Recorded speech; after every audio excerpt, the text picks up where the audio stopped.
രാജസ്ഥാനിൽ നിന്നും കേരളത്തിലെത്തി ഇവിടെ ഇടപ്പള്ളി ജംഗ്ഷനിൽ ഭിക്ഷ എടുക്കുന്ന യാതൊരു ആരോഗ്യ പ്രശ്നവും ഇല്ലാത്തൊരു സ്ത്രീയെക്കുറിച്ച് 6 മാസം മുന്നേ ലേമാൻസ് ഡയറി വീഡിയോ ചെയ്തിരുന്നു. വീഡിയോ വൈറലായതിന് പിന്നാലെ ഭിക്ഷാടനം നിർത്തി അവർ തിരികെ പോയെങ്കിലും ഇപ്പോൾ വീണ്ടും തിരികെ എത്തി സജീവമായിട്ടുണ്ട്. ഇവരുടെ വീഡിയോ ചെയ്യുന്ന സമയത്ത് ബക്കറ്റുമായിട്ട് പിരിവെടുക്കുന്ന മറ്റൊരു വ്യക്തി എൻ്റെ ശ്രദ്ധയിൽപ്പെട്ടെങ്കിലും ഓപ്പറേഷൻ്റെ സഹായം എന്ന് ബക്കറ്റിൽ എഴുതി വെച്ചിരുന്നുകൊണ്ട് അദ്ദേഹത്തെക്കുറിച്ച് കൂടുതലൊന്നും അന്വേഷിച്ചില്ല. പക്ഷേ 6 മാസത്തിന് ശേഷവും അതിലും വലിയ ബക്കറ്റുമായിട്ട് അദ്ദേഹം പിരിവ് തുടരുന്നത് കണ്ടപ്പോൾ അദ്ദേഹത്തോട് കാര്യങ്ങൾ ചോദിച്ചറിയാനും അതേക്കുറിച്ചൊന്ന് അന്വേഷിക്കാനും ലേമൻസ് ഡയറി തീരുമാനിച്ചു. ടോട്ടൽ എത്ര എമൗണ്ട് വരും ചേർന്ന് ഈ ഓപ്പറേഷൻ വേണ്ടിയിട്ട്? ടോട്ടൽ എനിക്ക് ഒരു 2 ലക്ഷം രൂപ വേണം. 2 ലക്ഷം രൂപ വേണം. 2 ലക്ഷം രൂപ വേണം.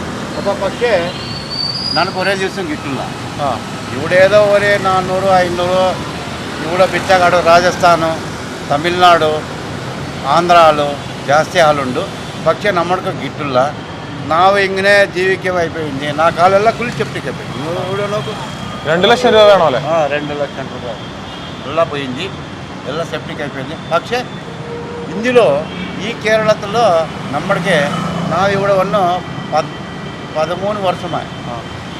ആ സമయంలో మెట్రో ಇಲ್ಲ, హైవే ఉండు. ఆ సమయంలో నేను ഇവിടെ బిచ్చం కోసం టాబ్లెట్ పర్సనకి కైకోవడానికి ఇങ്ങനെ జీవితం అయిపోయింది. പക്ഷേ నాకు ഇവിടെ നല്ല മനസ്സുണ്ടാళ్ళు. ఇది ಇನ್ನೊಂದು ಪ್ರಶ್ನೆ. ఇందులో all India Kerala police number 1 police. ഓപ്പറേഷൻ്റെ പേരിൽ 13 വർഷമായിട്ട് ഇവിടെ പിരിവെടുക്കുകയാണെന്ന് മനസ്സിലാക്കിയതോടുകൂടി അദ്ദേഹത്തെ പിന്തുടരാൻ ലേമാൻസ് ഡയറി ആരംഭിച്ചു. കുറച്ചു നേരം ഭിക്ഷ എടുത്തതിന് ശേഷം അടുത്തുള്ള ഷവർമ്മക്കടയിൽ ബക്കറ്റ് വെച്ചതിന് ശേഷം അടുത്തുള്ള മൊബൈൽ ഷോപ്പിലേക്ക് കയറുന്നത് കണ്ടു. മൊബൈൽ ഷോപ്പിൽ അന്വേഷിച്ചപ്പോഴാണ് മനസ്സിലായത് അദ്ദേഹം എല്ലാ വർഷവും പുതിയ മൊബൈൽ വാങ്ങാറുണ്ടെന്നും കഴിഞ്ഞയാഴ്ചയിൽ 33,000 രൂപ വിലയുള്ള റെഡ്മി നോട്ട് 12 പ്രോ പ്ലസ് ഒരെണ്ണം വാങ്ങിയെന്നും അത് ചാർജ് ചെയ്യാനായിട്ട് ഇതേ മൊബൈൽ ഷോപ്പിൽ തന്നെ കൊണ്ടുവരുന്നതെന്നും. എല്ലാ ദിവസവും വരുമോ ചാർജിലിടാൻ വേണ്ടിയിട്ട്? 1.5 ദിവസം കൂടുമ്പോൾ, ഒരു ദിവസം കഴിഞ്ഞ് പിറ്റേ ദിവസം അങ്ങനെ ഇടക്കിടക്ക് വരും. ഓൾട്ടർനേറ്റീവ് ഡേയ്സ് വന്ന് ചാർജ് ഇവിടെ തന്നെ ചാർജ് ചെയ്യും അല്ലേ? എന്നിട്ട് എപ്പോൾ ഒന്ന് ഇട്ടിട്ട് പോയിട്ട് രാത്രി ആകുമ്പോൾ രാവിലെ ഇട്ടിട്ട് രാത്രി വന്ന് എടുക്കുള്ളൂ. ഇതാണല്ലേ ഫോൺ. എത്രയുടെ റേറ്റ് എത്രയാണ്? 33,000 അല്ലേ? റെഡി ക്യാഷ് ആയിരുന്നല്ലേ? ഓക്കെ. തിരികെ ജംഗ്ഷനിലെത്തി കുറച്ചധികം നേരം ഭിക്ഷ എടുത്തു. അതിനുശേഷം ജംഗ്ഷനിലുള്ള ലോട്ടറി കടയിലേക്ക് ചെന്ന് 400 രൂപ വിലയുള്ള 2 ബമ്പർ ലോട്ടറികൾ എടുത്തു. ലോട്ടറി കടയിൽ അന്വേഷിച്ചപ്പോൾ മനസ്സിലാക്കാൻ സാധിച്ചത് സ്ഥിരമായിട്ട് ആ ഏരിയയിലുള്ള ലോട്ടറി കടയിൽ നിന്നെല്ലാം ടിക്കറ്റ് എടുക്കാറുണ്ടെന്നും കഴിഞ്ഞ ദിവസം ഇതേ കടയിൽ നിന്നും 40 രൂപ വിലയുള്ള 120 ടിക്കറ്റുകൾ ഒരുമിച്ച് എടുത്തെന്നും അതിലാകെ വിലയായ 4,800 രൂപയിൽ നിന്നും കടക്കാരൻ കൊടുത്ത 300 രൂപ ഡിസ്കൗണ്ട് കുറച്ചിട്ട് 4,500 രൂപ കൊടുത്തെന്നുമാണ് കടയിൽ നിന്ന് അറിയാൻ സാധിച്ചത്. രാത്രിയിൽ ഞങ്ങൾ വീണ്ടും തിരികെ വന്നു. ജംഗ്ഷനിലെങ്ങും ആളെ കാണാനില്ല.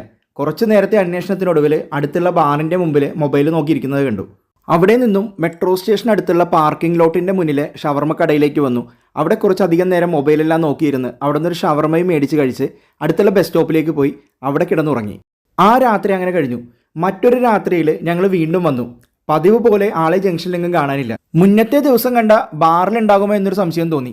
ഊഹം തെറ്റിയില്ല. AC ബാറിൻ്റെ ഫസ്റ്റ് ടേബിളിൽ തന്നെ 2 ചിൽഡ് ബിയറും ചില്ലി ചിക്കനും എല്ലാമായിട്ട് ആളവിടെ ഉണ്ട്. ബാറിലിരുന്ന് ചിൽഡ് ബിയറും കുടിച്ച് അന്നത്തെ കളക്ഷനൊക്കെ എണ്ണി തിട്ടപ്പെടുത്തുന്ന തിരക്കിലാണ്. കുറച്ച് കഴിഞ്ഞപ്പോൾ പുറത്തിറങ്ങി പോയി കുറച്ച് സിഗരറ്റൊക്കെ വലിച്ച് വീണ്ടും തിരികെ വന്ന് ബാക്കി ബിയറെല്ലാം കുടിച്ചു.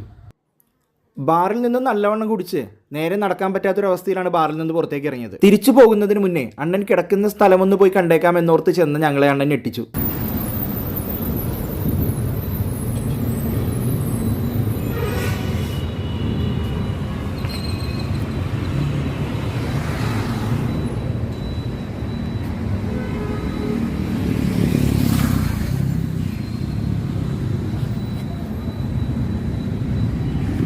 അണ്ണാ അണ്ണാ അണ്ണോയ് അണ്ണാ, ഹലോ, എഴുന്നേറ്റ്. ഇവിടെ പൈസയൊക്കെ കിടക്കണേ. ഹലോ, ഇവിടെ പൈസ റോട്ടിൽ കിടക്കണം അണ്ണൻ്റെ.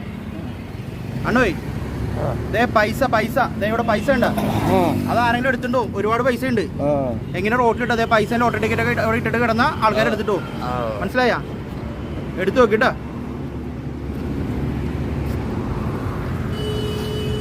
നിങ്ങളുടെ വിയർപ്പിൻ്റെയും അധ്വാനത്തിൻ്റെയും ഫലമായ പണത്തിൽ നിന്നും ഭിക്ഷ കൊടുക്കുന്ന പങ്ക് എവിടെ പോകുന്നു എന്ന് മനസ്സിലാക്കാൻ സാധിച്ചുവെന്ന് വിചാരിക്കുന്നു. ഇത്തരം വ്യാജ ഭിക്ഷാടകരുടെ തട്ടിപ്പ് നിർത്തലാക്കാൻ ഇത് പരമാവധി ഷെയർ ചെയ്ത് അധികാരികളിലേക്ക് എത്തിക്കാൻ സഹായിക്കുക.